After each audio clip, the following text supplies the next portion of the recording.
Shalom. This week we are reading Parashat Chukat. You know, there's nothing worse than someone who doesn't show appreciation.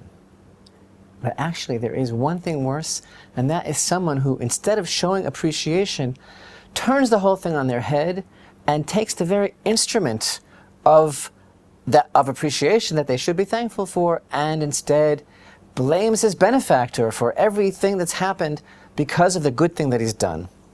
This scenario actually has a biblical ring to it from the very, very beginning, because when we think about Parashat Breshit, we remember that when Hashem said to Adam Harishon, "Did you eat from the tree that I commanded you not to eat?"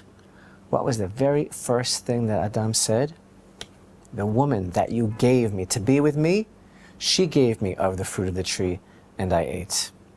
So, that whole feeling, that scenario, seems to be maybe repeating itself a little bit here also in our Parsha, Parashat Chukat, especially when we consider the fact that everything that the generation of the desert is going through, as we've emphasized, is part of the tikkun of Am Yisrael, part of the preparation, the rectification of the nation getting ready to accept its responsibility, and also in a broader sense, it's part of the tikkun of Adam in general, everything that's going on there in that controlled environment in the desert. So here in Parashat Chukat, we read about this incident that occurred in chapter 21, where the spirit of the people grew short on the way, and they began once again to complain. The people spoke against God and Moshe. And they said, "Why did you bring us up from Egypt to die in this wilderness? For there is no food and no water, and our soul is disgusted with this insubstantial food."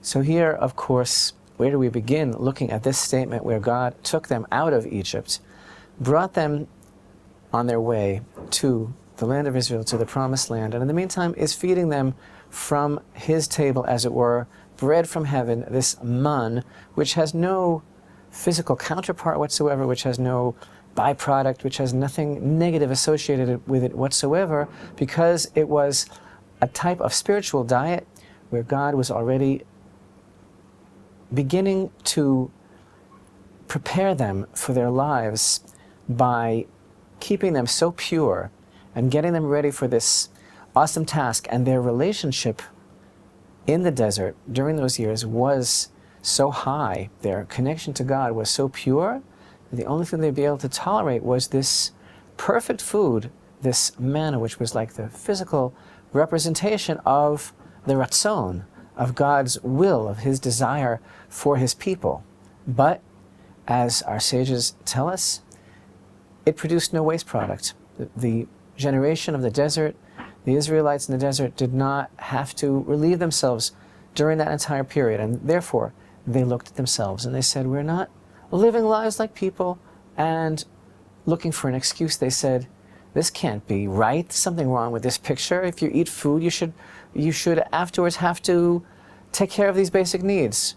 And instead of realizing what Hashem was doing for them, the level that he was keeping them on, the tremendous significance of this relationship, instead they took that very gift, the man, and their situation in the desert, and they turned it completely on its head. And that very act of kindness, that very process of closeness that God was bestowing on them, this is what they, instead, like Adam Harishon said, "Oh, this is what you do to me, this is what you gave me."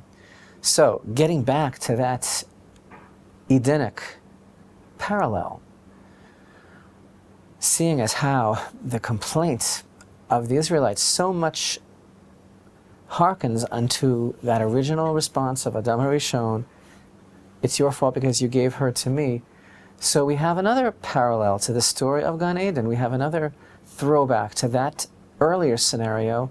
We have the punishment inflicted upon the people through the agency of some sort of snake. Once again, we see the serpent is involved. God sent the fiery serpents against the people, and they bit the people, and a large multitude of Israel died. What is the significance of this concept of these nechashim, the serpents that were sent against the people?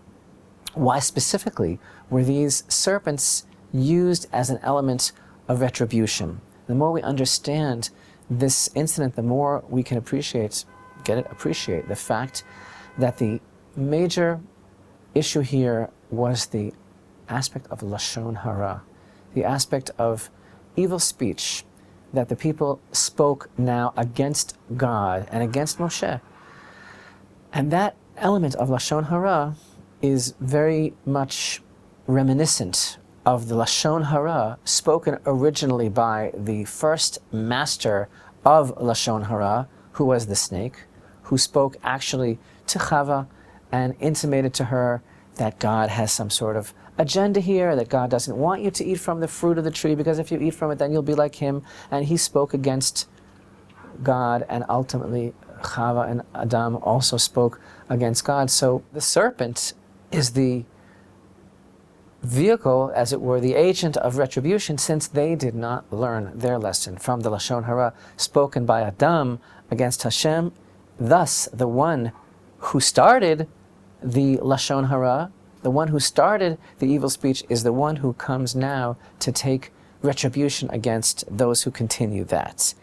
Not only this, but our sages point out that the serpent eats many things, but everything that he tastes like dust in his mouth, even if he eats all of the pleasures in the world. Whereas in the desert, the people ate the manna, which could taste like anything, like all the pleasures in the world, but they complained that it was insubstantial. So let the serpent, who eats many things but who can only taste dust, come and exact retribution, payment from those who eat one thing that really could taste like many. And as God told the snake, you will eat from the dust your whole life. We don't find any record of him complaining about that. He accepted that judgment. But yet, this generation was complaining.